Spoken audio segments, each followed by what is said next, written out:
கடவுள் நம் கூடவே தான் இருக்காரு அப்படிங்கிறதுக்கு 5 அறிகுறிகள். எப்படின்னா, நம்மளுக்கு ரொம்ப பிடிச்சவங்க, பாசம் காட்டுறவங்க நம்மள விட்டு விலகி போவாங்க. ஏன்னா, அவங்களால பிற்காலத்தில ஃப்யூச்சரில வரக்கூடிய துரோகத்திலிருந்து நம்மள கடவுள் காப்பாத்துறாரு. செகண்ட் வந்து நம்மளுடைய முயற்சிகள் எல்லாம் தோல்வி அடையும்.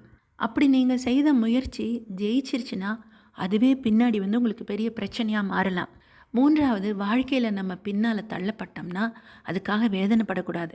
ஏன்னா, அதில கிடைக்கக்கூடிய வலியும் வேதனையும் தான் நம்மள முன்ன விட பெரிய வலிமையான ஆளா மாத்தும்.